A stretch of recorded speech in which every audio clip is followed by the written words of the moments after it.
சாண்டிலியன் அவர்களின் அவனி சுந்தரி அத்தியாயம் 5. மர்மங்கள் பல.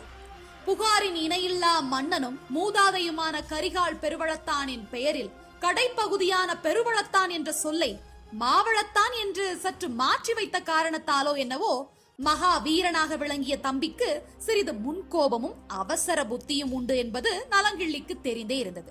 தவிர அவன் சதா பகடையாடுவதும், அப்படி பகடையாடிய ஒரு சமயத்தில் ஒரு புலவர் மீது சினம் கொண்டு பகடை காய்களை அவர் முகத்தில் வீசி எறிந்து விட்டதையும் கூட மக்கள் பேசிக் கொண்டு இருந்தார்கள்.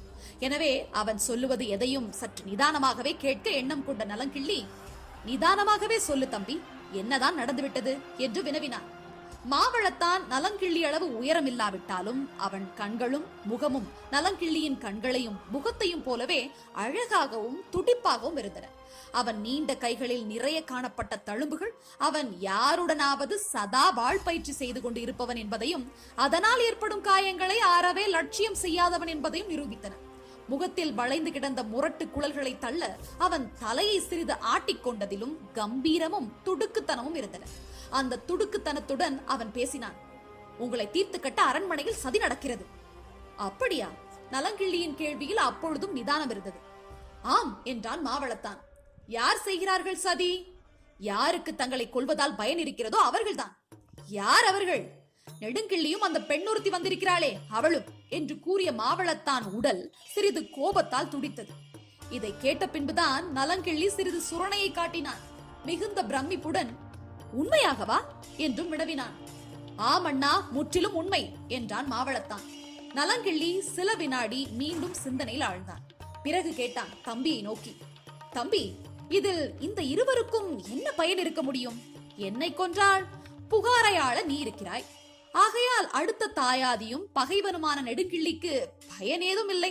அந்த கன்னட நாட்டு பெண்ணுக்கும் என்னை கொள்வதால் எந்தவித லாபமும் இல்லை.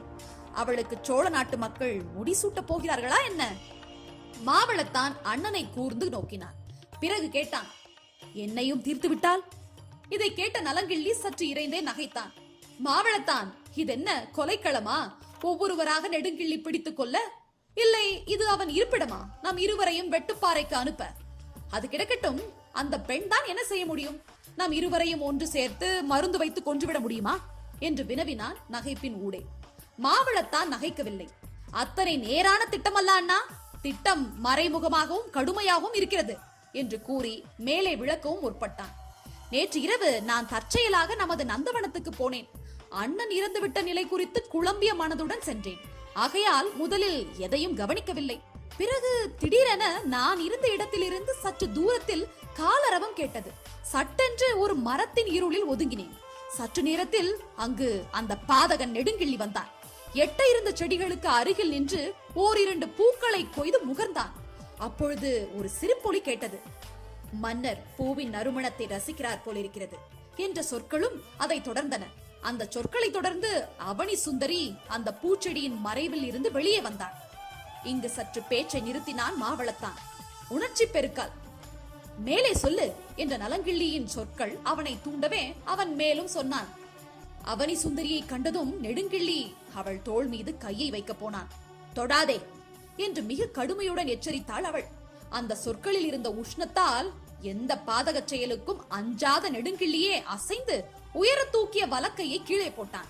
பிறகு அவள் மிக கம்பீரமாகவே கேட்டாள், இங்கு எதற்கு என்னை வரச் சொன்னீர்கள் என்று. பிறகு அவர்களுக்குள் உரையாடல் நடந்தது. காரணமாகத்தான் வரச் சொன்னேன் என்றான் நெடுங்கிள்ளி. என்ன காரணம்? அந்த பெண் சர்வசாதாரணமாக கேட்டாள். புகாரில் 3 ஒருவன் இறந்தான் என்றான் நெடுங்கிள்ளி. ஆம், கொல்லப்பட்டான் என்றாள் அவனி சுந்தரி. என்ன, கொல்லப்பட்டானா என்று கேட்டான் நெடுங்கிள்ளி.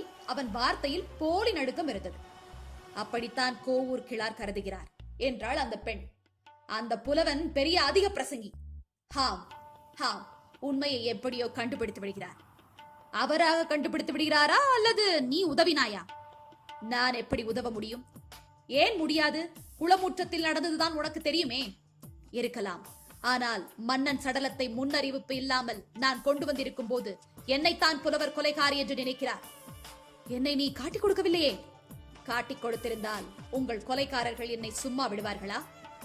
கொலைகாரர்களா? உங்களுடன் வந்திருக்கும் 100 பேர் அதுவும் தெரியுமா உனக்கு? நன்றாக தெரியும் என்றாள் அவனி சுந்தரி. இங்கு சிறிது தயங்கிய நம் அருமை உறையூர் அண்ணன் மேலும் அந்த பெண்ணை விசாரிக்க முற்பட்டு, எப்படி அறிந்தாய் என்று வினவினான். கன்னர நாட்டில் இருந்து நான் தனியாக வரவில்லை. என்னுடன் பூதலன் வந்திருக்கிறான். அவனுக்கு கண்கள் 1000 உண்டு என்று உணர்த்தினாள் அவனி சுந்தரி. என்னை நீ காட்டிக் கொடுத்து விடுவாயா என்று நடுக்கத்துடன் கேட்டான் நெடுங்கிள்ளி. ஒரு காலம் மாட்டேன். நீங்கள் இல்லாவிட்டால் கண்ணரர் லட்சியம் எப்படி நிறைவேறும்? உங்களை போன்ற ஒரு நல்ல பிள்ளை சோழர் குடும்பத்தில் பிறக்காவிட்டால் எங்கள் திட்டம் எப்படி கைகூடும் என்று வினவினாள் அவள். அவள் தன்னை பார்த்து நகைக்கிறாள் என்பதை அறிந்தும் நெடுங்கிள்ளி அதற்காக சினம் கொள்ளவில்லை. அவனி சுந்தரி, என் திட்டங்களுக்கு மட்டும் நீ உதவி செய். அப்புறம் நெடுங்கிள்ளி யார் என்பதை உணர்வாய். இப்பொழுதே உணர்ந்துதான் இருக்கிறேன் என்றாள் அவனி சுந்தரி. உன்னை என் பட்டத்தரசி ஆக்குகிறேன். ஏற்கனவே இருப்பவள் அவள் உறையூரை ஆழ்வாள், நீ புகாரை ஆழ்வாய். இருவரையும் சேர்த்து நீங்கள் ஆழ்வீர்கள். இதை சொன்ன அவள் நகைத்தாள். நெடுங்கிள்ளியின் சீற்றம் அதிகமாயிற்று. தன் உடையில் இருந்த குறுவாளை தட்டி காட்டினான். அதை பார்த்த அவள் மீண்டும் நகைத்து, குறுவாளாலோ நேர் போரிலே கொள்வது உங்கள் வழக்கம் அல்லவே வீரரே, அதை ஏன் தட்டி காட்டுகிறீர்கள் என்று வினவினாள். நெடுங்கிள்ளி பதில் சொல்லவில்லை. உடனே சிறிது தாமதித்துவிட்டு அவள் காதில் குசுகுசுவென்று ஏதோ சொன்னான். அவளும் தலையாட்டினாள். இதை மாத்திரம் செய்துவிடு, உனக்கு எது வேண்டுமானாலும் நான் தருகிறேன். சரி என்பதற்கு அடையாளமாக அவள் தலையை ஆட்டினாள். அதற்கு பிறகு நெடுங்கிள்ளி அவ்விடத்தை விட்டு வெகு வேகமாக சென்று விட்டான். பிறகு ஓர் அதிசயம் நடந்தது. அந்த பெண் கையை மெல்ல தட்டினாள். சற்று தூரத்தில் இருந்து அந்த பூதம் வெளிவந்தது. இந்த இடத்தில் சற்று பேச்சை அரை குறையாக விட்ட மாவளத்தான் அண்ணனை நோக்கினான். தம்பி அதுவரை சொன்ன கதையை பிரமிப்புடன் கேட்டுக்கொண்டிருந்த நலங்கிள்ளி, பூதலனா என்று வினவினான். ஆம் என்றான் மாவளத்தான். அவனி சுந்தரி அவனிடம் என்ன சொன்னாள்? ஏதும் சொல்லவில்லை. நெடுங்கிள்ளி சென்ற திசையை கையால் சுட்டி காட்டினாள். பிறகு அந்த ராட்சதன் நெடுங்கிள்ளி சென்ற வழியை நோக்கி நடந்தான். பிறகு அந்த பெண் நமது நந்தவனத்தின் பளிங்கு மண்டபத்துக்கு வந்தாள். அதில் உட்கார்ந்திருந்தாள் நீண்ட நேரம். பிறகு எழுந்திருந்து அரண்மனையை நோக்கி நடந்தாள்.